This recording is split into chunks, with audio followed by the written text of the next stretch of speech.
ಓಂ ಶಾಂತಿ. ಇಂದಿನ ದಿನಾಂಕ 7/6/2024. ಪ್ರಾರ್ಥ ಮುರುಳಿ ಬಾಪ್ತಾದ ಮಧುಬನ. ಮಧುರ ಮಕ್ಕಳೇ, ನೀವು ಪರಸ್ಪರ ಆತ್ಮೀಯ ಸಹೋದರರಾಗಿದ್ದೀರಿ. ನಿಮ್ಮಲ್ಲಿ ಪರಸ್ಪರ ಬಹಳ ಪ್ರೀತಿ ಇರಬೇಕು. ನೀವು ಪ್ರೇಮದಿಂದ ತುಂಬಿರುವ ಗಂಗೆಯಾಗಿ ಎಂದೂ ಜಗಳ ಕಲಹ ಮಾಡಬಾರದು. ಪ್ರಶ್ನೆ: ಆತ್ಮಿಕ ತಂದೆಗೆ ಎಂತಹ ಮಕ್ಕಳು ಬಹಳ ಪ್ರಿಯರಾಗುತ್ತಾರೆ? ಉತ್ತರ: ಯಾರು ಶ್ರೀಮತದನುಸಾರ ಇಡೀ ವಿಶ್ವದ ಕಲ್ಯಾಣ ಮಾಡುತ್ತಾರೆ, ಯಾರು ಹೂಗಳಾಗಿದ್ದಾರೆ, ಎಂದೂ ಯಾರಿಗೂ ಮುಳ್ಳು ಚುಚ್ಚುವುದಿಲ್ಲ, ಪರಸ್ಪರ ಬಹಳ ಪ್ರೀತಿಯಿಂದಿರುತ್ತಾರೆ ಎಂದು ಮುನಿಸಿಕೊಳ್ಳುವುದಿಲ್ಲವೋ, ಇಂತಹ ಮಕ್ಕಳು ತಂದೆಗೆ ಬಹಳ ಪ್ರಿಯರಾಗುತ್ತಾರೆ. ಯಾರು ದೇಹಾಭಿಮಾನದಲ್ಲಿ ಬಂದು ಪರಸ್ಪರ ಜಗಳವಾಡುತ್ತಾರೆ, ಉಪ್ಪು ನೀರಾಗಿ ವರ್ತಿಸುವರೋ ಅವರು ತಂದೆಯ ಗೌರವವನ್ನು ಕಳೆಯುತ್ತಾರೆ. ಅವರು ತಂದೆಯ ನಿಂದನೆ ಮಾಡಿಸುವ ನಿಂದಕರಾಗುತ್ತಾರೆ. ಓಂ ಶಾಂತಿ. ಹೇಗೆ ಆತ್ಮಿಕ ಮಕ್ಕಳಿಗೆ ಆತ್ಮಿಕ ತಂದೆ ಪ್ರಿಯವಾಗಿರುವಂತೆ ಆತ್ಮಿಕ ತಂದೆಗೆ ಆತ್ಮಿಕ ಮಕ್ಕಳು ಪ್ರಿಯವಾಗಿರುತ್ತಾರೆ. ಏಕೆಂದರೆ ಶ್ರೀಮತದನುಸಾರ ಇಡೀ ವಿಶ್ವದ ಕಲ್ಯಾಣ ಮಾಡುತ್ತಿದ್ದೀರಿ. ಕಲ್ಯಾಣಕಾರಿಗಳೆಲ್ಲರೂ ಪ್ರಿಯರಾಗುತ್ತಾರೆ. ನೀವು ಸಹ ಪರಸ್ಪರ ಸಹೋದರರಾಗಿದ್ದೀರಿ ಅಂದಾಗ ಅವಶ್ಯವಾಗಿ ನೀವು ಒಬ್ಬರು ಇನ್ನೊಬ್ಬರಿಗೆ ಪ್ರಿಯರಾಗುತ್ತೀರಿ. ಎಷ್ಟು ಈ ತಂದೆಯ ಮಕ್ಕಳಲ್ಲಿ ಪರಸ್ಪರ ಪ್ರೀತಿ ಇರುವುದೋ ಅಷ್ಟು ಹೊರಗಿನವರೊಂದಿಗೆ ಇರುವುದಿಲ್ಲ. ನಿಮ್ಮಲ್ಲಿಯೂ ಪರಸ್ಪರ ಬಹಳ ಪ್ರೀತಿ ಇರಬೇಕು. ಒಂದು ವೇಳೆ ಸಹೋದರರೇ ಇಲ್ಲಿ ಒಡೆದಾಡಿದರೆ, ಜಗಳವಾಡಿದರೆ ಅಥವಾ ಪ್ರೀತಿ ಮಾಡದಿದ್ದರೆ ಅವರು ಸಹೋದರರೇ ಅಲ್ಲ. ನಿಮ್ಮಲ್ಲಿ ಪರಸ್ಪರ ಪ್ರೀತಿ ಇರಬೇಕು. ತಂದೆಗೆ ಆತ್ಮಗಳ ಜೊತೆ ಪ್ರೀತಿ ಇದೆಯಲ್ಲವೇ? ಅಂದ ಮೇಲೆ ನೀವಾತ್ಮರಿಗೆ ಪರಸ್ಪರ ಬಹಳ ಪ್ರೀತಿ ಇರಬೇಕು. ಸತ್ಯಯುಗದಲ್ಲಿ ಎಲ್ಲ ಆತ್ಮಗಳು ಒಬ್ಬರು ಇನ್ನೊಬ್ಬರಿಗೆ ಪ್ರಿಯವಾಗಿರುತ್ತಾರೆ. ಏಕೆಂದರೆ ಶರೀರದ ಅಭಿಮಾನವಿರುವುದಿಲ್ಲ. ನೀವು ಸಹೋದರರು ಒಬ್ಬ ತಂದೆಯ ನೆನಪಿನಿಂದ ಇಡೀ ವಿಶ್ವದ ಕಲ್ಯಾಣ ಮಾಡುತ್ತೀರಿ. ತಮ್ಮ ಕಲ್ಯಾಣವನ್ನು ಮಾಡಿಕೊಳ್ಳುತ್ತೀರಿ ಅಂದ ಮೇಲೆ ನಿಮ್ಮ ಸಹೋದರರ ಕಲ್ಯಾಣ ಮಾಡಬೇಕು. ಆದ್ದರಿಂದ ತಂದೆಯು ದೇಹಾಭಿಮಾನದಿಂದ ದೇಹಿ ಅಭಿಮಾನಿಯನ್ನಾಗಿ ಮಾಡುತ್ತಿದ್ದಾರೆ. ಆ ಲೌಕಿಕ ಸಹೋದರರಂತೂ ಪರಸ್ಪರ ಹಣಕ್ಕಾಗಿ ಪಾಲಿಗಾಗಿ ಒಡೆದಾಡುತ್ತಾರೆ. ಆದರೆ ಇಲ್ಲಿ ಒಡೆದಾಡುವ ಜಗಳವಾಡುವ ಮಾತಿಲ್ಲ. ಪ್ರತಿಯೊಬ್ಬರೂ ನೇರ ಸಂಬಂಧವನ್ನಿಟ್ಟುಕೊಳ್ಳಬೇಕಾಗುತ್ತದೆ. ಇದು ಬೇಹದ್ದಿನ ಮಾತಾಗಿದೆ. ಯೋಗ ಬಲದಿಂದ ತಂದೆಯಿಂದ ಆಸ್ತಿಯನ್ನು ಪಡೆಯಬೇಕು. ಹೇಗೆ ಲೌಕಿಕ ತಂದೆಯಿಂದ ಸ್ಥೂಲ ಆಸ್ತಿಯನ್ನು ಪಡೆಯುತ್ತಾರೆ, ಇದಂತೂ ಆತ್ಮಿಕ ತಂದೆಯಿಂದ ಆತ್ಮಿಕ ಮಕ್ಕಳಿಗೆ ಆತ್ಮಿಕ ಆಸ್ತಿಯಾಗಿದೆ. ಪ್ರತಿಯೊಬ್ಬರೂ ನೇರವಾಗಿ ತಂದೆಯಿಂದ ಆಸ್ತಿಯನ್ನು ಪಡೆಯಬೇಕಾಗಿದೆ. ಎಷ್ಟೆಷ್ಟು ವ್ಯಕ್ತಿಗತವಾಗಿ ತಂದೆಯನ್ನು ನೆನಪು ಮಾಡುತ್ತೀರಿ, ಅಷ್ಟು ಆಸ್ತಿಯು ಸಿಗುವುದು. ತಂದೆಯು ನೋಡುತ್ತಾರೆ. ಪರಸ್ಪರ ಒಡೆದಾಡಿದರೆ ತಂದೆಯು ಹೇಳುತ್ತಾರೆ, ನೀವು ನಿರ್ಧನಿಕರೇನು? ಆತ್ಮೀಯ ಸಹೋದರರು ಜಗಳವಾಡಬಾರದು. ಒಂದು ವೇಳೆ ಸಹೋದರರಾಗಿಯೂ ಜಗಳವಾಡಿದರೆ ಪ್ರೀತಿ ಇಲ್ಲವೆಂದರೆ ರಾವಣನ ಮಕ್ಕಳಾದಂತೆ. ಅವರೆಲ್ಲರೂ ಆಸುರಿ ಸಂತಾನರು. ಮತ್ತೆ ದೈವಿ ಸಂತಾನರಲ್ಲಿ ಮತ್ತು ಆಸುರಿ ಸಂತಾನರಲ್ಲಿ ವ್ಯತ್ಯಾಸವೇ ಇಲ್ಲದಂತಾಗುತ್ತದೆ. ಏಕೆಂದರೆ ದೇಹಾಭಿಮಾನಿಯಾಗುವುದರಿಂದಲೇ ಒಡೆದಾಡುತ್ತಾರೆ. ಆತ್ಮವು ಆತ್ಮನೊಂದಿಗೆ ಒಡೆದಾಡುವುದಿಲ್ಲ. ಆದ್ದರಿಂದ ತಂದೆಯು ಹೇಳುತ್ತಾರೆ, ಮಧುರಾತಿ ಮಧುರ ಮಕ್ಕಳೇ, ಪರಸ್ಪರ ಉಪ್ಪು ನೀರಾಗಬೇಡಿ. ಆಗುತ್ತಾರೆ, ಆದ್ದರಿಂದಲೇ ತಿಳಿಸುತ್ತಾರೆ. ಅಂಥವರಿಗೆ ತಂದೆಯು ಹೇಳುತ್ತಾರೆ, ಇವರು ದೇಹಾಭಿಮಾನಿ ಮಕ್ಕಳಾಗಿದ್ದಾರೆ, ರಾವಣನ ಮಕ್ಕಳಾಗಿದ್ದಾರೆ. ಮಕ್ಕಳಾಗಿದ್ದಾರೆ, ನನ್ನ ಮಕ್ಕಳಂತೂ ಅಲ್ಲ, ಏಕೆಂದರೆ ಪರಸ್ಪರ ಉಪ್ಪು ನೀರಾಗಿ ಇರುತ್ತಾರೆ. ನೀವು 21 ಜನ್ಮಗಳಲ್ಲಿ ಶಿರಖಂಡವಾಗಿ ಇರುತ್ತೀರಿ ಅಂದಾಗ ಈ ಸಮಯದಲ್ಲಿ ದೇಹಿ ಅಭಿಮಾನಿಗಳಾಗಿರಿ. ಒಂದು ವೇಳೆ ಪರಸ್ಪರ ಆಗುವುದಿಲ್ಲವೆಂದರೆ ಆ ಸಮಯದಲ್ಲಿ ನಾವು ರಾವಣನ ಸಂಪ್ರದಾಯದವರೆಂದು ತಿಳಿಯಬೇಕು. ಪರಸ್ಪರ ಉಪ್ಪು ನೀರಾಗಿರುವುದರಿಂದ ತಂದೆಯ ಗೌರವ ಕಳೆಯುತ್ತಾರೆ. ಈಶ್ವರಿಯ ಸಂತಾನರೆಂದು ಹೇಳಿಕೊಂಡರೂ ಅವರಲ್ಲಿ ಆಸುರಿ ಗುಣಗಳಿದ್ದರೆ ಅವರು ದೇಹಾಭಿಮಾನಿಗಳು ಎಂದರ್ಥ. ದೇಹಿ ಅಭಿಮಾನಿಗಳಲ್ಲಿ ಈಶ್ವರಿಯ ಗುಣಗಳಿರುತ್ತವೆ. ಇಲ್ಲಿ ನೀವು ಈಶ್ವರಿಯ ಗುಣಗಳನ್ನು ಧಾರಣೆ ಮಾಡಿದಾಗಲೇ ತಂದೆಯ ಜೊತೆಯಲ್ಲಿ ಕರೆದುಕೊಂಡು ಹೋಗುತ್ತಾರೆ. ಮತ್ತೆ ಅದೇ ಸಂಸ್ಕಾರವು ಜೊತೆಯಲ್ಲಿ ಇರುತ್ತದೆ. ತಂದೆಗೆ ತಿಳಿಯುತ್ತದೆ ಮಕ್ಕಳು ದೇಹಾಭಿಮಾನದಲ್ಲಿ ಬಂದು ಉಪ್ಪು ನೀರಾಗುತ್ತಾರೆ. ಅಂಥವರು ಈಶ್ವರನ ಮಕ್ಕಳೆಂದು ಕರೆಸಿಕೊಳ್ಳಲು ಸಾಧ್ಯವಿಲ್ಲ. ತಮಗೆ ಎಷ್ಟೊಂದು ನಷ್ಟ ಮಾಡಿಕೊಳ್ಳುತ್ತಾರೆ, ಮಾಯೆಗೆ ವಶರಾಗುತ್ತಾರೆ, ಪರಸ್ಪರ ಉಪ್ಪು ನೀರಾಗುತ್ತಾರೆ.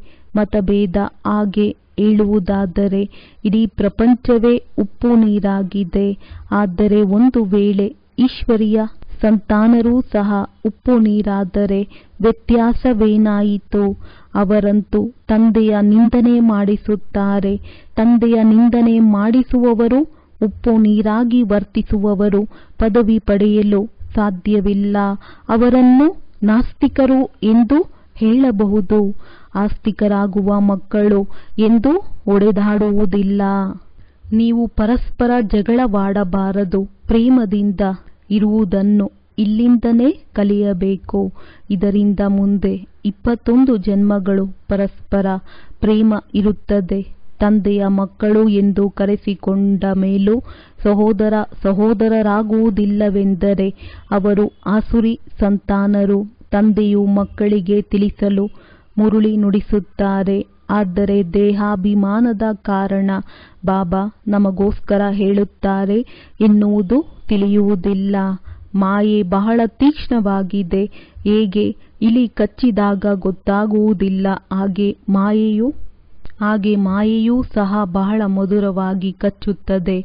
ಅದು ಗೊತ್ತಾಗುವುದೇ ಇಲ್ಲ. ಪರಸ್ಪರ ಮುನಿಸಿಕೊಳ್ಳುವುದು ಆಸುರಿ ಸಂಪ್ರದಾಯದವರ ಕೆಲಸವಾಗಿದೆ. ಬಹಳ ಸೇವಾ ಕೇಂದ್ರಗಳಲ್ಲಿ ಉಪ್ಪು ನೀರಾಗಿ ವರ್ತಿಸುತ್ತಾರೆ. ಇನ್ನು ಯಾರೂ ಸಂಪೂರ್ಣರಾಗಿಲ್ಲ. ಮಾಯೆ ಯುದ್ಧ ಮಾಡುತ್ತಿರುತ್ತದೆ. ಮಾಯೆ ಹೀಗೆ ತಲೆ ತಿರುಗಿಸುತ್ತದೆ. ಅದು ತಿಳಿಯುವುದೇ ಇಲ್ಲ. ತಮ್ಮ ಹೃದಯದೊಂದಿಗೆ ಕೇಳಿಕೊಳ್ಳಿ, ನಮ್ಮಲ್ಲಿ ಪರಸ್ಪರ ಪ್ರೇಮವಿದೆಯೇ ಅಥವಾ ಇಲ್ಲವೇ? ಪ್ರೇಮ ಸಾಗರನ ಮಕ್ಕಳಾಗಿದ್ದೀರಿ ಅಂದ ಮೇಲೆ ಪ್ರೇಮದಿಂದ ತುಂಬಿದ ಗಂಗೆಯಾಗಿರಬೇಕು. ಒಡೆದಾಡುವುದು, ಜಗಳವಾಡುವುದು, ಅಲ್ಲ ಸಲ್ಲದ ಮಾತುಗಳನ್ನಾಡುವುದಕ್ಕಿಂತ ಮಾತನಾಡದಿರುವುದು ಒಳ್ಳೆಯದು. ಕೆಟ್ಟದ್ದನ್ನು ಕೇಳಬೇಡಿ. ಒಂದು ವೇಳೆ ಯಾರಲ್ಲಿಯಾದರೂ ಕ್ರೋಧದ ಅಂಶವಿದ್ದರೆ ಆ ಪ್ರೀತಿ ಇರುವುದಿಲ್ಲ. ಆದ್ದರಿಂದ ತಂದೆ ತಿಳಿಸುತ್ತಾರೆ, ಪ್ರತಿನಿತ್ಯವೂ ತಮ್ಮ ಚಾರ್ಟನ್ನು ನೋಡಿಕೊಳ್ಳಿ. ಆಸುರಿ ಚಲನೆಯು ಸುಧಾರಣೆಯಾಗದಿದ್ದರೆ ಮತ್ತೆ ಅದೃಷ್ಟವೇನಾಗಬಹುದು? ಯಾವ ಪದವಿಯನ್ನು ಪಡೆಯುತ್ತೀರಿ? ತಂದೆ ತಿಳಿಸುತ್ತಾರೆ, ಏನು ಸೇವೆ ಮಾಡದಿದ್ದರೆ ಅವರ ಸ್ಥಿತಿ ಏನಾಗಬಹುದು? ಪದವಿ ಕಡಿಮೆಯಾಗುವುದು. ಸಾಕ್ಷಾತ್ಕಾರವಂತೂ ಎಲ್ಲರಿಗೂ ಆಗಲೇಬೇಕು. ನಿಮಗೂ ನಿಮ್ಮ ವಿದ್ಯಾಭ್ಯಾಸದ ಸಾಕ್ಷಾತ್ಕಾರವಾಗುತ್ತದೆ. ಸಾಕ್ಷಾತ್ಕಾರವಾದ ನಂತರವೇ ನೀವು ವರ್ಗಾವಣೆಯಾಗುತ್ತೀರಿ. ವರ್ಗವಾಗಿ ನೀವು ಹೊಸ ಪ್ರಪಂಚದಲ್ಲಿ ಬರುತ್ತೀರಿ. ಅಂತ್ಯದಲ್ಲಿ ಯಾರು ಎಷ್ಟು ಅಂಕಗಳಿಂದ ತೇರ್ಗಡೆ ಆಗಿದ್ದಾರೆಂದು ಸಾಕ್ಷಾತ್ಕಾರ ಆಗುತ್ತದೆ. ಆ ಸಮಯದಲ್ಲಿ ಅಳುತ್ತಾರೆ, ದುಃಖಿಸುತ್ತಾರೆ, ಶಿಕ್ಷೆಯನ್ನು ಅನುಭವಿಸುತ್ತಾರೆ. ನಾವು ತಂದೆ ಹೇಳಿದ್ದನ್ನು ಪಾಲಿಸಲಿಲ್ಲವೆಂದು ಪಶ್ಚಾತ್ತಾಪ ಪಡುತ್ತಾರೆ.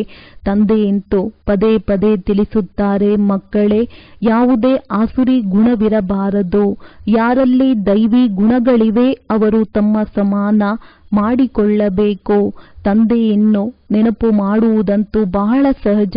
ಅಲಫ್ ಮತ್ತು ಬೇ. ಅಲಫ್ ಎಂದರೆ ತಂದೆ ಮತ್ತು ಬೇ ಅಂದರೆ ಬಾದ್ಶಾಹಿ ಅಂದಾಗ ಮಕ್ಕಳಿಗೆ ನಶೆ ಇರಬೇಕು. ಒಂದು ವೇಳೆ ಪರಸ್ಪರ ಉಪ್ಪು ನೀರಾದರೆ ಈಶ್ವರಿಯ ಸಂತಾನರೆಂದು ಹೇಗೆ ತಿಳಿಯುತ್ತೀರಿ? ಇವರು ಆಸುರಿ ಸಂತಾನರು. ಮಾಯೆ ಇವರ ಮೂಗು ಹಿಡಿದುಕೊಂಡಿದೆ ಎಂದು ತಂದೆಯು ತಿಳಿಯುತ್ತಾರೆ. ಇದು ಅವರಿಗೆ ತಿಳಿಯುವುದಿಲ್ಲ. ಅವರ ಸ್ಥಿತಿಯೇ ಏರುಪೇರಾಗುತ್ತದೆ, ಪದವಿಯೂ ಕಡಿಮೆಯಾಗುತ್ತದೆ. ನೀವು ಮಕ್ಕಳು ಅಂತವರಿಗೆ ಪ್ರೇಮದಿಂದ ಕಲಿಸಲು ಪ್ರಯತ್ನ ಮಾಡಬೇಕು. ಪ್ರೇಮದ ದೃಷ್ಟಿ ಇರಬೇಕು. ತಂದೆಯು ಪ್ರೇಮದ ಸಾಗರ ಆಗಿದ್ದಾರೆ. ಆದ್ದರಿಂದ ಮಕ್ಕಳನ್ನು ಸೆಳೆಯುತ್ತಾರಲ್ಲವೇ? ಅಂದಾಗ ನೀವು ಸಹ ಪ್ರೇಮದ ಸಾಗರರಾಗಬೇಕು. ತಂದೆ ಮಕ್ಕಳಿಗೆ ಬಹಳ ಪ್ರೀತಿಯಿಂದ ತಿಳಿಸುತ್ತಾರೆ, ಒಳ್ಳೆಯ ಮತವನ್ನು ಕೊಡುತ್ತಾರೆ. ಈಶ್ವರಿಯ ಮತ ಸಿಗುವುದರಿಂದ ನೀವು ಹೂಗಳಾಗುತ್ತೀರಿ. ಎಲ್ಲ ಗುಣಗಳನ್ನು ಕೊಡುತ್ತಾರೆ. ದೇವತೆಗಳಲ್ಲಿ ಪ್ರೀತಿ ಇರುತ್ತದೆ ಅಲ್ಲವೇ? ಅಂದಾಗ ಆ ಸ್ಥಿತಿಯನ್ನು ನೀವು ಇಲ್ಲಿಯೇ ರೂಪಿಸಿಕೊಳ್ಳಬೇಕು. ಈ ಸಮಯದಲ್ಲಿ ನಿಮಗೆ ಜ್ಞಾನವಿದೆ. ನಂತರ ದೇವತೆಗಳಾದಿರೆಂದರೆ ಜ್ಞಾನವೂ ಇರುವುದಿಲ್ಲ. ಅಲ್ಲಿ ದೈವಿ ಪ್ರೀತಿ ಇರುತ್ತದೆ. ಆದ್ದರಿಂದ ತಾವು ಮಕ್ಕಳು ದೈವಿ ಗುಣಗಳನ್ನು ಧಾರಣೆ ಮಾಡಬೇಕು. ಈಗ ನೀವು ಪೂಜ್ಯರಾಗಲು ಪುರುಷಾರ್ಥ ಮಾಡುತ್ತಿದ್ದೀರಿ. ನೀವು ಮಕ್ಕಳು ಸಹ ನಂಬರ್ವಾರ್ ಪುರುಷಾರ್ಥದನುಸಾರ ತಿಳಿದುಕೊಂಡಿದ್ದೀರಿ. ಯಾರು ತಿಳಿದುಕೊಂಡಿಲ್ಲವೋ ಅವರು ಅನ್ಯರಿಗೂ ತಿಳಿಸಲು ಆಗುವುದಿಲ್ಲ ಮತ್ತು ಪದವಿಯೂ ಕಡಿಮೆಯಾಗುತ್ತದೆ. ಶಾಲೆಯಲ್ಲಿ ಓದುವವರಲ್ಲಿ ಕೆಲವರ ಚಲನೆ ಕೆಟ್ಟು ಹೋಗುತ್ತದೆ. ಇನ್ನು ಕೆಲವರದ್ದು ಸದಾ ಒಳ್ಳೆಯ ನಡವಳಿಕೆ ಇರುತ್ತದೆ. ಕೆಲವರು ಹಾಜರಾದರೆ ಕೆಲವರು ಗೈರು ಹಾಜರಿಯಾಗಿರುತ್ತಾರೆ. ಇಲ್ಲಿ ಯಾರು ಸದಾ ತಂದೆಯನ್ನು ನೆನಪು ಮಾಡುತ್ತಾರೆ, ಸ್ವದರ್ಶನ ಚಕ್ರ ತಿರುಗಿಸುತ್ತಾರೆ, ಅವರ ಹಾಜರಿ ಇರುತ್ತದೆ. ತಂದೆ ತಿಳಿಸುತ್ತಾರೆ, ಹೇಳುತ್ತಾ ಕುಳಿತುಕೊಳ್ಳುತ್ತಾ ತಮ್ಮನ್ನು ಸ್ವದರ್ಶನ ಚಕ್ರಧಾರಿ ಎಂದು ತಿಳಿಯಿರಿ. ಮರೆತರೆ ಗೈರು ಹಾಜರಿಯಾಗುತ್ತದೆ. ಯಾವಾಗ ಸದಾ ಹಾಜರಿ ಇರುತ್ತೀರಿ ಆಗ ಶ್ರೇಷ್ಠ ಪದವಿ ಪಡೆಯುತ್ತೀರಿ. ಮರೆತರೆ ಕಡಿಮೆ ಪದವಿ ಪಡೆಯುತ್ತೀರಿ. ತಂದೆಗೆ ಗೊತ್ತಿದೆ ಇನ್ನೂ ಸಮಯವಿದೆ. ಶ್ರೇಷ್ಠ ಪದವಿಯನ್ನು ಪಡೆಯುವವರ ಬುದ್ಧಿಯಲ್ಲಿ ಈ ಚಕ್ರವು ತಿರುಗುತ್ತಿರಬಹುದು. ಶಿವ ತಂದೆಯ ನೆನಪಿರಲಿ, ಮುಖದಲ್ಲಿ ಜ್ಞಾನಾಮೃತವಿರಲಿ, ಆಗ ಪ್ರಾಣ ತನುವನ್ನು ಬಿಟ್ಟು ಹೋಗಲಿ ಎಂದು ಹೇಳುತ್ತಾರೆ. ಯಾವುದೇ ವಸ್ತುವಿನೊಂದಿಗೆ ಪ್ರೀತಿ ಇದ್ದರೆ ಅಂತ್ಯಕಾಲದಲ್ಲಿ ಅದೇ ನೆನಪಿಗೆ ಬರುತ್ತದೆ. ತಿನ್ನುವ ಲೋಭವಿದ್ದರೆ ಸಾಯುವ ಸಮಯದಲ್ಲಿ ಅದನ್ನು ತಿನ್ನಬೇಕೆಂದು ಆ ಪದಾರ್ಥವೇ ನೆನಪಿಗೆ ಬರುತ್ತದೆ. ಮತ್ತೆ ಪದವಿ ಭ್ರಷ್ಟರಾಗುತ್ತಾರೆ. ತಂದೆಯಂತೂ ಹೇಳುತ್ತಾರೆ, ಮಕ್ಕಳೇ, ಸ್ವದರ್ಶನ ಚಕ್ರಧಾರಿಗಳಾಗಿ ಶರೀರ ಬಿಡಿ. ಮತ್ತೇನು ನೆನಪಿಗೆ ಬರಬಾರದು. ಯಾವುದೇ ಸಂಬಂಧವಿಲ್ಲದೆ ಹೇಗೆ ಆತ್ಮವು ಒಂಟಿಯಾಗಿ ಬಂದಿದೆಯೋ ಹಾಗೆಯೇ ಹೋಗಬೇಕು. ಲೋಭವೂ ಕಡಿಮೆ ಇಲ್ಲ. ಲೋಭವಿದ್ದರೆ ಅಂತಿಮ ಸಮಯದಲ್ಲಿ ಅದೇ ನೆನಪಿಗೆ ಬರುತ್ತದೆ. ಅದು ಸಿಗಲಿಲ್ಲವೆಂದರೆ ಅದರ ಆಸೆಯಲ್ಲಿಯೇ ಶರೀರ ಬಿಡುತ್ತಾರೆ. ಆದ್ದರಿಂದ ನೀವು ಮಕ್ಕಳಲ್ಲಿ ಲೋಭ ಇರಬಾರದು. ತಂದೆ ತಿಳಿಸುತ್ತಾರೆ, ಅನೇಕರಿದ್ದಾರೆ, ಆದರೆ ಇದನ್ನು ತಿಳಿದುಕೊಳ್ಳುವವರೇ ತಿಳಿದುಕೊಳ್ಳುತ್ತಾರೆ. ತಂದೆಯ ನೆನಪನ್ನು ಹೃದಯದಲ್ಲಿಟ್ಟುಕೊಳ್ಳಿ. ಬಾಬಾ, ಹೋ ಬಾಬಾ, ಕೇವಲ ಮುಖದಿಂದ ಬಾಬಾ ಬಾಬಾ ಎಂದು ಹೇಳುವುದಲ್ಲ, ಅಜಪಜಪವಾಗಿ ನಡೆಯುತ್ತಿರಲಿ. ತಂದೆಯ ನೆನಪಿನಲ್ಲಿ ಕರ್ಮಾತೀತ ಸ್ಥಿತಿಯಲ್ಲಿ ಶರೀರ ಬಿಟ್ಟರೆ ಆಗ ಶ್ರೇಷ್ಠ ಪದವಿಯನ್ನು ಪಡೆಯಬಹುದು. ಒಳ್ಳೆಯದು. ಮಧುರಾತಿ ಮಧುರ ಅಗಲಿ ಮರಳಿ ಸಿಕ್ಕಿರುವಂತಹ ಮಕ್ಕಳಿಗೆ ಪ್ರೀತಿಯ ಮಾತ್ಪಿತಾ ಬಾಪ್ತಾದಾರವರ ನೆನಪು, ಪ್ರೀತಿ ಹಾಗೂ ಸುಪ್ರಭಾತ. ಆತ್ಮೀಯ ಮಕ್ಕಳಿಗೆ ಆತ್ಮೀಯ ತಂದೆಯ ನಮಸ್ತೆ. ಧಾರಣೆಗಾಗಿ ಮುಖ್ಯ ಸಾರ: ಪ್ರೇಮದಿಂದ ತುಂಬಿದ ಗಂಗೆಯಾಗಬೇಕು. ಎಲ್ಲರ ಪ್ರತಿ ಪ್ರೇಮದ ದೃಷ್ಟಿ ಇಟ್ಟುಕೊಳ್ಳಬೇಕು. ಎಂದೂ ಬಾಯಿಯಿಂದ ಅಲ್ಲ ಸಲ್ಲದ ಮಾತುಗಳನ್ನಾಡಬಾರದು. ಯಾವುದೇ ಪದಾರ್ಥದಲ್ಲಿ ಲೋಭವನ್ನಿಡಬಾರದು. ಸ್ವದರ್ಶನ ಚಕ್ರಧಾರಿಯಾಗಿರಬೇಕು, ಅಭ್ಯಾಸ ಮಾಡಬೇಕು. ಅಂತ್ಯದ ಸಮಯದಲ್ಲಿ ಯಾವುದೇ ಪದಾರ್ಥವು ನೆನಪಾಗಬಾರದು. ವರದಾನ: ಹಳೆಯ ದೇಹ ಮತ್ತು ಪ್ರಪಂಚದ ಸರ್ವ ಆಕರ್ಷಣೆಗಳಿಂದ ಸಹಜವಾಗಿ ಮತ್ತು ಸದಾ ದೂರವಿರುವಂತಹ ರಾಜಋಷಿ ಭವ. ರಾಜಋಷಿ ಅರ್ಥಾತ್ ಒಂದು ಕಡೆ ಸರ್ವ ಪ್ರಾಪ್ತಿಯ ಅಧಿಕಾರದ ನಶೆ ಮತ್ತು ಇನ್ನೊಂದು ಕಡೆ ಬೇಹದ್ದಿನ ವೈರಾಗ್ಯದ ಅಲೌಕಿಕ ನಶೆ. ವರ್ತಮಾನ ಸಮಯ ಈ ಎರಡೂ ಅಭ್ಯಾಸವನ್ನು ಹೆಚ್ಚಿಸುತ್ತಾ ಹೋಗಿ. ವೈರಾಗ್ಯ ಅಂದರೆ ದೂರ ಆಗುವುದಲ್ಲ, ಆದರೆ ಸರ್ವ ಪ್ರಾಪ್ತಿಗಳಿದ್ದರೂ ಹದ್ದಿನ ಆಕರ್ಷಣೆ. ಮನಸ್ಸು ಬುದ್ಧಿಯನ್ನು ಆಕರ್ಷಣೆಯಲ್ಲಿ ತರದೇ ಇರುವುದು. ಸಂಕಲ್ಪ ಮಾತ್ರದಲ್ಲೂ ಅಧೀನತೆ ಇರಬಾರದು. ಇದಕ್ಕೆ ಹೇಳಲಾಗುತ್ತದೆ ರಾಜಋಷಿ ಅರ್ಥಾತ್ ಬೇಹದ್ದಿನ ವೈರಾಗಿ. ಈ ಹಳೆಯ ದೇಹದ, ಹಳೆಯ ಪ್ರಪಂಚ, ವ್ಯಕ್ತ ಭಾವ, ವೈಭವಗಳ ಭಾವ, ಈ ಎಲ್ಲ ಆಕರ್ಷಣೆಗಳಿಂದ ಸದಾ ಮತ್ತು ಸಹಜವಾಗಿ ದೂರ ಇರುವಂತವರು. ಸ್ಲೋಗನ್: ವಿಜ್ಞಾನದ ಸಾಧನೆಗಳನ್ನು ಉಪಯೋಗ ಮಾಡಿ, ಆದರೆ ಅದೇ ತಮ್ಮ ಜೀವನದ ಆಧಾರ ಮಾಡಿಕೊಳ್ಳಬಾರದು. ಮಾತೇಶ್ವರಿ ಜಿಯವರ ಮಧುರ ಮಹಾವಾಕ್ಯ. ಈ ಸಂಗಮದ ಸಮಯದಲ್ಲಿ ಕಾರ್ಯರೂಪದಲ್ಲಿ ಮಹಾಭಾರತ ಪುನರಾವರ್ತನೆಯಾಗುತ್ತಿದೆ. ನೋಡಿ, ಮನುಷ್ಯರು ಹೇಳುತ್ತಾರೆ ಕೌರವರಿಗೆ ಮತ್ತು ಪಾಂಡವರಿಗೆ ಕುರುಕ್ಷೇತ್ರದಲ್ಲಿ ಯುದ್ಧವಾಯಿತು ಮತ್ತು ನಂತರ ತೋರಿಸುತ್ತಾರೆ ಪಾಂಡವರ ಜೊತೆಯಲ್ಲಿ ಅವರಿಗೆ ಮಾರ್ಗದರ್ಶನ ನೀಡಲು ಶ್ರೀಕೃಷ್ಣನಿದ್ದನು ಎಂದು ಅಂದಾಗ, ಯಾರ ಕಡೆ ಸ್ವಯಂ ಪ್ರಕೃತಿಪತಿ ಪರಮಾತ್ಮ ಇದ್ದಾರೆ ಅವರಿಗೆ ಖಂಡಿತ ವಿಜಯ ಪ್ರಾಪ್ತಿಯಾಗುತ್ತದೆ. ನೋಡಿ, ಎಲ್ಲ ಮಾತುಗಳನ್ನು ಸೇರಿಸಿ ಬಿಟ್ಟಿದ್ದಾರೆ. ಕೃಷ್ಣನಂತೂ ಸತ್ಯಯುಗದ ಮೊದಲ ದೇವತೆಯಾಗಿದ್ದಾನೆ. ಅವನನ್ನು ಭಗವಂತನೆಂದು ಹೇಳಲಾಗುವುದಿಲ್ಲ. ಆಗ ಪಾಂಡವರ ಸಾರಥಿ ಪರಮಾತ್ಮನಾಗಿದ್ದಾನೆ ಹೊರತು ಶ್ರೀಕೃಷ್ಣ ಅಲ್ಲ. ಈಗ ಪರಮಾತ್ಮ ನಾವು ಮಕ್ಕಳಿಗೆ ಎಂದೂ ಹಿಂಸೆಯನ್ನು ಕಲಿಸಲು ಸಾಧ್ಯವಿಲ್ಲ. ಪಾಂಡವರು ಎಂದೂ ಹಿಂಸಕ ಯುದ್ಧ ಮಾಡಿ ಸ್ವರಾಜ್ಯ ಪಡೆಯಲಿಲ್ಲ. ಈ ಪ್ರಪಂಚವೇ ಕರ್ಮಕ್ಷೇತ್ರವಾಗಿದೆ. ಅದರಲ್ಲಿ ಮನುಷ್ಯ ಎಂತೆಂತಹ ಕರ್ಮ ಮಾಡಿ ಬೀಜ ಬಿತ್ತುವನೋ ಅದೇ ರೀತಿ ಒಳ್ಳೆಯ ಅಥವಾ ಕೆಟ್ಟ ಫಲವನ್ನು ಭೋಗಿಸುತ್ತಾನೆ. ಯಾವ ಕರ್ಮ ಕ್ಷೇತ್ರದಲ್ಲಿ ಪಾಂಡವರು ಅರ್ಥಾತ್ ಭಾರತ ಮಾತಾ ಶಕ್ತಿ ಅವತಾರ ಕೂಡ ಸೇರಿಕೊಂಡಿದೆ. ಪರಮಾತ್ಮ ಬರುವುದೇ ಭಾರತ ಖಂಡದಲ್ಲಿ. ಆದ್ದರಿಂದ ಭಾರತ ಖಂಡವನ್ನು ಅವಿನಾಶಿ ಎಂದು ಹೇಳಲಾಗುತ್ತದೆ. ಪರಮಾತ್ಮನ ಅವತರಣೆ ಮುಖ್ಯವಾಗಿ ಭರತಖಂಡದಲ್ಲೇ ಆಗಿದೆ, ಏಕೆಂದರೆ ಅಧರ್ಮದ ವೃದ್ಧಿಯೂ ಕೂಡ ಭಾರತ ಖಂಡದಲ್ಲೇ ಆಗಿದೆ. ಅಲ್ಲೇ ಪರಮಾತ್ಮನು ಯೋಗ ಬಲದ ಮುಖಾಂತರ ಕೌರವ ರಾಜ್ಯ ಸಮಾಪ್ತಿ ಮಾಡಿ ಪಾಂಡವರ ರಾಜ್ಯ ಸ್ಥಾಪನೆ ಮಾಡಿದರು. ಅಂದರೆ ಪರಮಾತ್ಮನು ಬಂದು ಧರ್ಮದ ರಾಜ್ಯ ಸ್ಥಾಪನೆ ಮಾಡಿದರು. ಆದರೆ ಭಾರತವಾಸಿಗಳು ತಮ್ಮ ಮಹಾನ್ ಪವಿತ್ರ ಧರ್ಮ ಮತ್ತು ಶ್ರೇಷ್ಠ ಕರ್ಮವನ್ನು ಮರೆತು ತಮ್ಮನ್ನು ಹಿಂದೂ ಎಂದು ಹೇಳಿಕೊಳ್ಳುತ್ತಾರೆ. ಪಾಪ, ತಮ್ಮ ಧರ್ಮವನ್ನು ಅರಿಯದೆ ಬೇರೆಯವರ ಧರ್ಮದಲ್ಲಿ ಸೇರಿಕೊಂಡು ಬಿಟ್ಟರು. ತಮ್ಮ ಮೇಲೆ ದೇವತೆಗಳ ಹೆಸರುಗಳನ್ನು ಇಟ್ಟುಕೊಂಡಿದ್ದಾರೆ.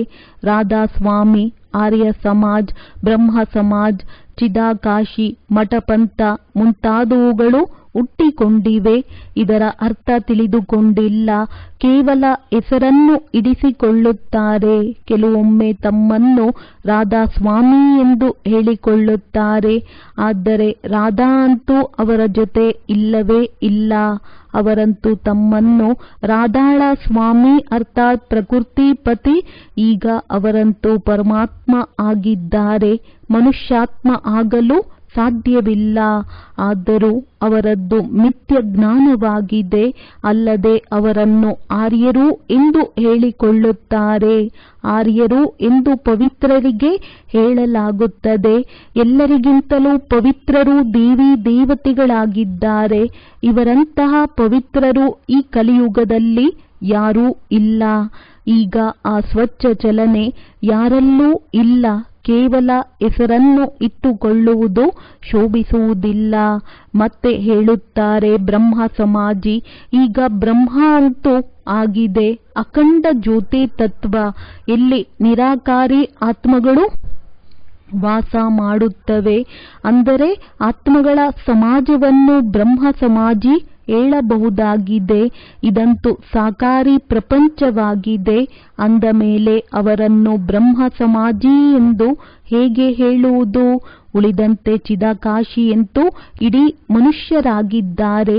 ಯಾರು ಈ ಆಕಾಶ ತತ್ವದಲ್ಲಿ ವಾಸ ಮಾಡುತ್ತಾರೆ. ಆ ಆಕಾಶಕ್ಕೆ ಚಿದಾ ಎಂದು ಹೇಳಲಾಗುತ್ತದೆ. ಇದರಲ್ಲಂತೂ ನಾವೆಲ್ಲ ಮನುಷ್ಯರು ವಾಸ ಮಾಡುತ್ತೇವೆ. ಅಂದ ಮೇಲೆ ನಾವೆಲ್ಲರೂ ಚಿದಾಕಾಶಿ ಆದೆವು. ಆದರೆ ಅವರು ಚಿದಾಕಾಶಿ ಮಠವೆಂದು ವಿಶೇಷವಾಗಿ ಹೇಗೆ ಹೇಳಿಕೊಳ್ಳಲು ಸಾಧ್ಯ? ಅಂದರೆ ಇದು ಬೇಹದ್ದಿನ ಜ್ಞಾನ, ಬೇಹದ್ದಿನ ಮಾಲೀಕ ಖುದ್ದಾಗಿ ತಿಳಿಸುತ್ತಾರೆ. ಇವರಂತೂ ತಮ್ಮ ಸ್ವಧರ್ಮವನ್ನು ಮರೆತು ಹದ್ದಿನಲ್ಲಿ ಸಿಕ್ಕಿಕೊಂಡಿದ್ದಾರೆ. ಇದಕ್ಕೆ ಹೇಳಲಾಗುತ್ತದೆ ಅತಿ ಧರ್ಮಗ್ಲಾನಿ. ಏಕೆಂದರೆ ಇದೆಲ್ಲ ಪ್ರಕೃತಿ ಧರ್ಮವಾಗಿದೆ. ಆದರೆ ಮೊದಲು ಇರಬೇಕಾಗಿದೆ ಸ್ವಧರ್ಮ. ಅಂದರೆ ಪ್ರತಿಯೊಬ್ಬರ ಸ್ವಧರ್ಮವಾಗಿದೆ. ನಾನು ಆತ್ಮ ಶಾಂತಿ ಸ್ವರೂಪನಾಗಿದ್ದೇನೆ. ನಂತರ ನನ್ನ ಪ್ರಕೃತಿಯ ಧರ್ಮವಾಗಿದೆ ದೇವತಾ ಧರ್ಮ. ಅದು 33 ಕೋಟಿ ಭಾರತವಾಸಿ ದೇವತೆಗಳಾಗಿದ್ದಾರೆ. ಆದ್ದರಿಂದಲೇ ಪರಮಾತ್ಮ ಹೇಳುತ್ತಾರೆ, ದೇಹದ ಅನೇಕ ಧರ್ಮಗಳನ್ನು ತ್ಯಾಗ ಮಾಡಿ ಸರ್ವ ಧರ್ಮಾನ್ ಪರಿತ್ಯಜ್ಯಂ. ಈ ಹದ್ದಿನ ಧರ್ಮಗಳಲ್ಲಿ ಎಷ್ಟು ಆಂದೋಲನಗಳಾಗಿವೆ. ಅಂದರೆ ಈಗ ಈ ಹದ್ದಿನ ಧರ್ಮಗಳಿಂದ ಹೊರಬಂದು ಬೇಹದ್ದಿನಲ್ಲಿ ಹೋಗಬೇಕಾಗಿದೆ. ಆ ಬೇಹದ್ದಿನ ತಂದೆ ಸರ್ವಶಕ್ತಿವಂತ ಪರಮಾತ್ಮನ ಜೊತೆ ಯೋಗವಿಡಬೇಕು. ಏಕೆಂದರೆ ಸರ್ವಶಕ್ತಿವಂತ ಪ್ರಕೃತಿಪತಿ ಪರಮಾತ್ಮನಾಗಿದ್ದಾರೆ ವಿನಃ ಕೃಷ್ಣ ಅಲ್ಲ. ಹೇಗೆ ಕಲ್ಪದ ಮೊದಲು ಸಹ ಯಾವ ರೀತಿ ಸಾಕ್ಷಾತ್ ಪ್ರಕೃತಿಪತಿ ಪರಮಾತ್ಮ ಇದ್ದರೂ ಅವರ ವಿಜಯದ ಗಾಯನ ಮಾಡಲಾಗಿದೆ. ಒಳ್ಳೆಯದು. ಓಂ ಶಾಂತಿ.